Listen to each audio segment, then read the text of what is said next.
You know, this may surprise you, but on this Monday morning, I'm going to say something that may be a tad bit controversial. The true crime community seems obsessed with mental health.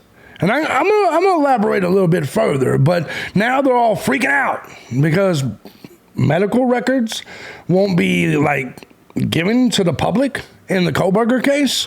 Or, well, used. I'm thejbgunner. This is Crime Time. Let's go ahead and get on into it. Just a constant fuckery. That's all we get. It's constant fuckery. Let's do it. Bring it back.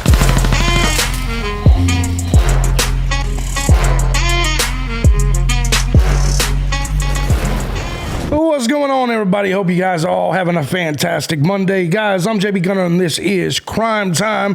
Before we get into this, let me first and foremost say thank you to everybody that supports the channel. Any of my channels on any platform, regardless of the method you choose, whether it's Cash App, Patreon, Venmo, PayPal.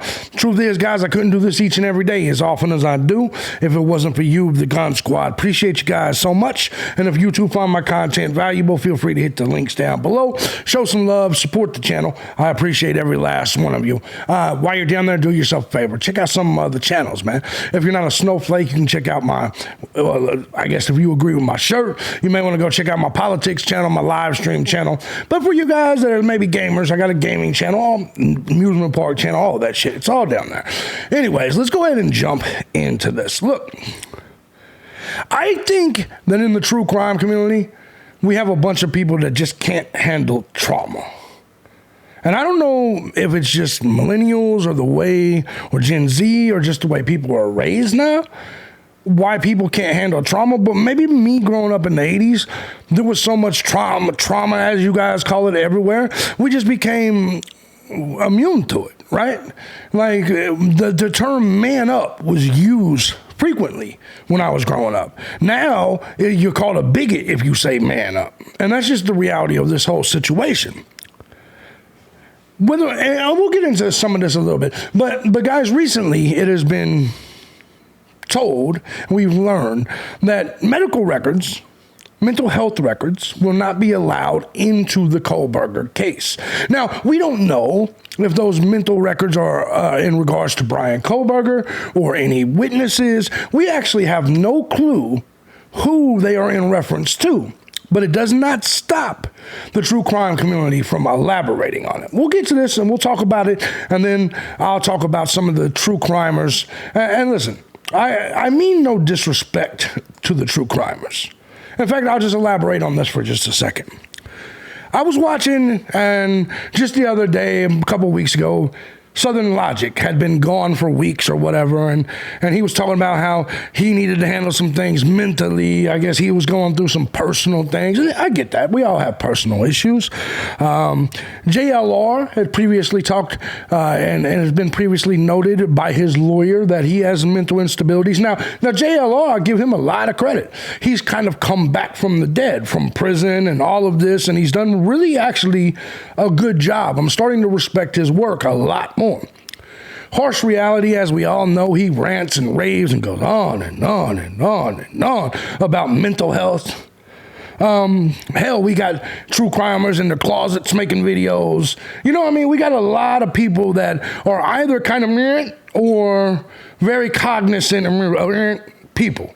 And it's a big thing. And like I said, I don't know if their inability to handle trauma oddly leads them to true crime.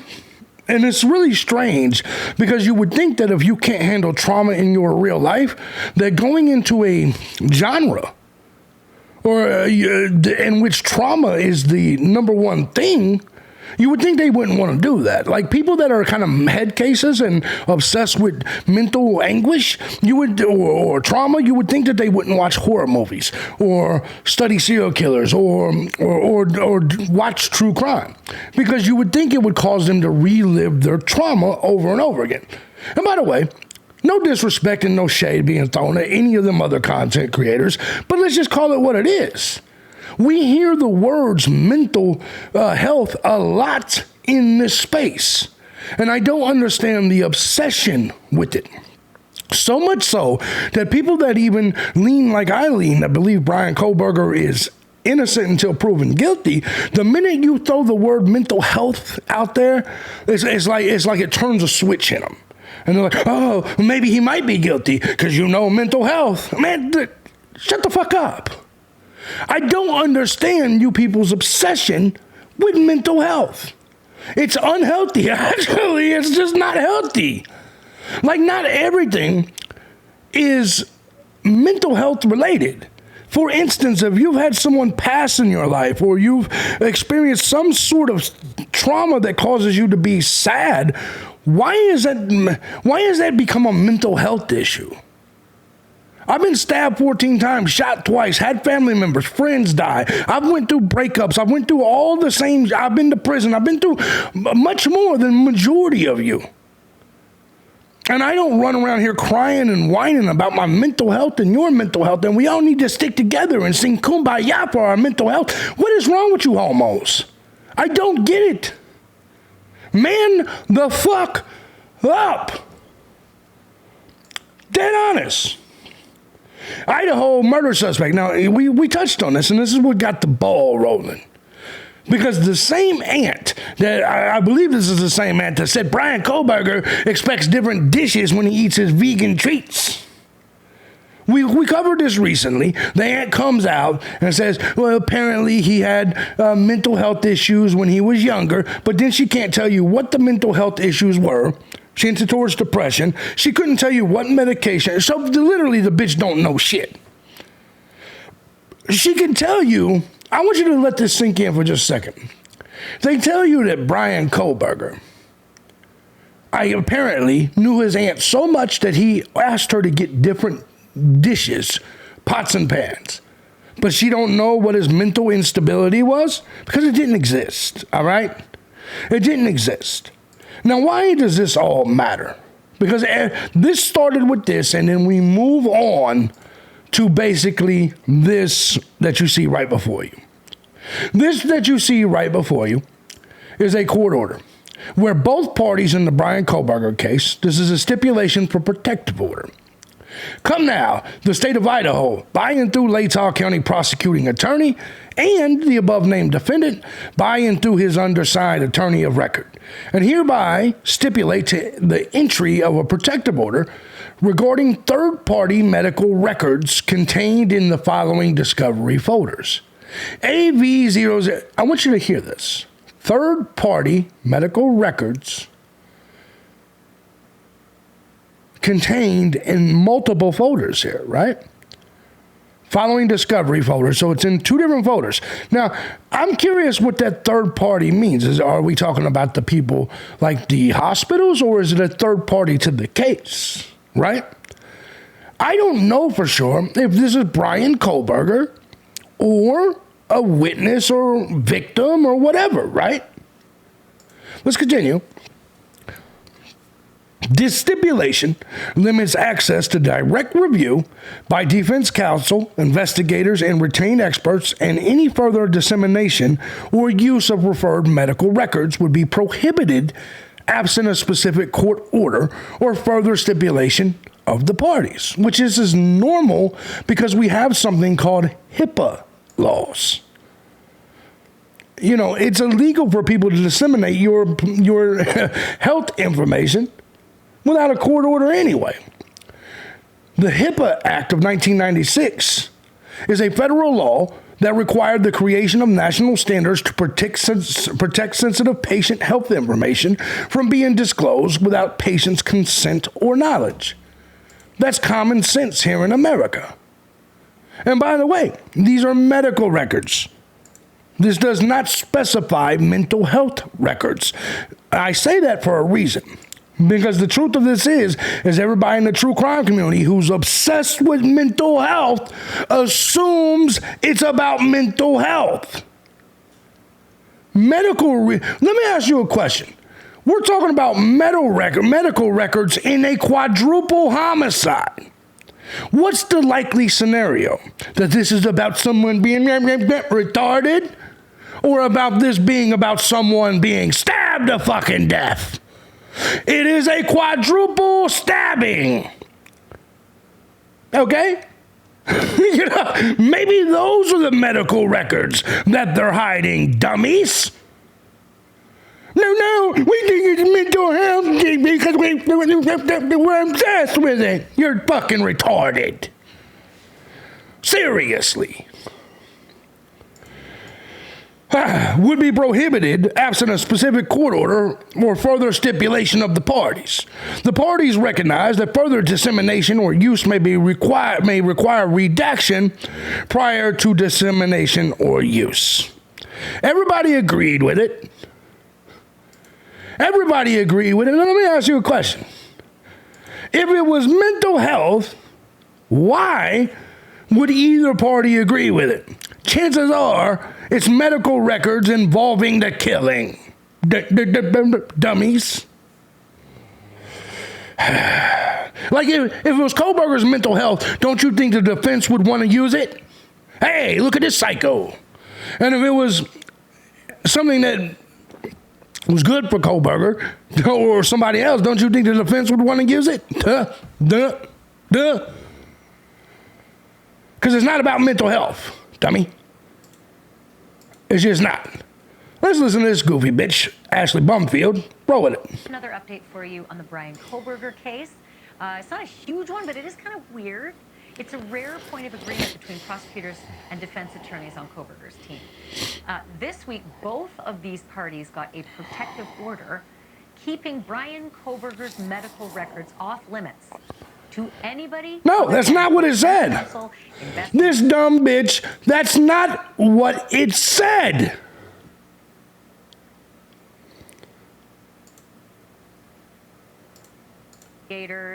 And retained experts. And the big question for this is, why is that necessary? Medical records are already protected by federal law. HIPAA. Yours, and mine, and Kohberger's. They're all protected. So why did the attorneys think an additional court order was needed?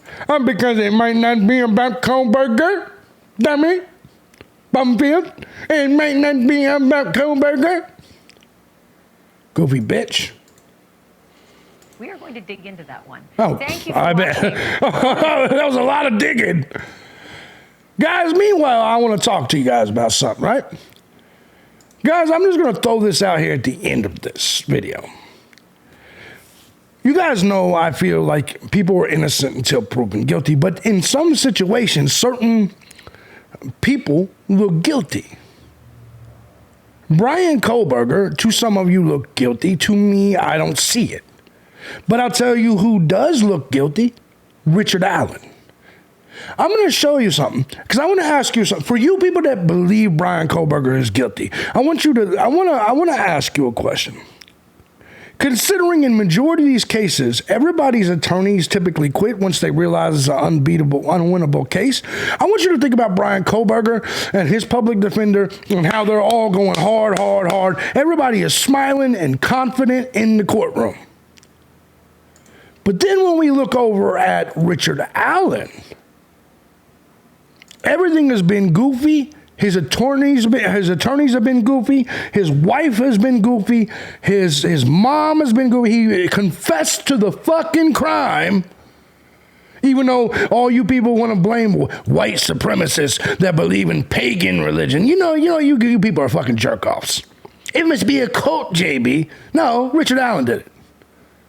And I used to not even think Richard Allen did it, but Richard Allen did it. The motherfucker confessed. And I'm going to tell you how you know he did it. I want you to think of the differences in these cases. The differences. And the differences is the lawyers. All right, a bombshell turn of events in an Indiana courtroom today as accused killer Richard Allen, who is charged with the 2017 murders of 2 teenage girls in Delphi, lost his defense team when his attorneys quit. Yep. Allen was supposed to have made his first appearance before cameras in court during a hearing, but that hearing over the leak. He hasn't even made his first appearance in front of cameras in court yet.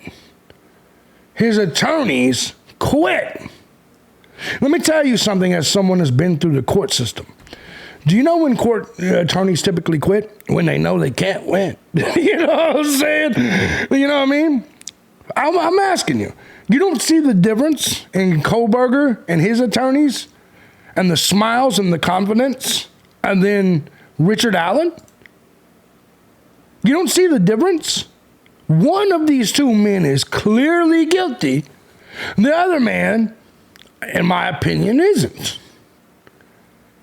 And you can tell by body language. You can tell by phone confessions. You can tell by the lawyers. Nobody supports Richard Allen's innocence. Not his family. Not the... Look, man. Now, do I think he should be in Westville? Do I think he should be in a prison? No. I think he is being treated wrong. But make no mistake about it. You can tell by body language and the lawyers. Leak of some crime scene photos never took place. Allen's legal team withdrew. This, just the latest. So the leak of the crime scene photos from the defense, and then the lawyers quit. Surprising development in the double murder of these two teenage girls. So I'm going to be honest with you. Fuck it. To me, this is the lawyers basically saying, think about it. The crime scene photos leaked. They claim it was from the defense, and then the defense attorneys quit. That sounds like a setup job to me. That sounds like the lawyers being like, man, this motherfucker's guilty. Here's some photos. We're getting the fuck up out of here. How come that's not happening with Brian Kohberger? In my opinion, we are witnessing right now the difference between a guilty man and an innocent man. And in the end, you're going to find out I'm right. Kohberger is going to walk. Richard Allen's going to the death, to the fucking chamber. Richard Allen, despite me saying he was innocent in the beginning, because I didn't think they had that much. The truth of this is, I believe 100% he's guilty now. Part of it is because he said he did it. You know what I'm saying? He literally confessed. Good enough. Get him out of here. Let's move on. Kohberger, however, confident, smiling. His lawyer's confident and smiling. Am I right or am I wrong? Crazy world, man. Everybody's obsessed with mental health. Mental health. I'll just drink if I need to, motherfucker. It's not that big of a deal. Have a cup of coffee. Get you some eggs. Get you some pussy. What cares? I may need to see someone, JB. I may need to I may need to watch a mental health stream so I can type in the chat room to get rid of my mental anguish. You're fucking retarded. You're fucking retarded. That's the truth. Guys, let me know in the comment section what you think. Why is the true crime community so obsessed with mental health? That's number one. Number two, I don't think there was any story here when it comes to the health, to the medical records. Why did everybody make such a big deal about it? And why does everybody assume it's Kohberger's records and mental health records? Why does everybody assume that? And what do you think about the difference between Richard Allen and Brian Kohberger? The two cases. Am I right? Curious what you think. Guys, if you like what I do here and you find my content valuable, feel free to hit the links down below. Support the channel. That's all I got, motherfuckers. I gotta go. I gotta get out of here. I got a live show to do. I'll see y'all later.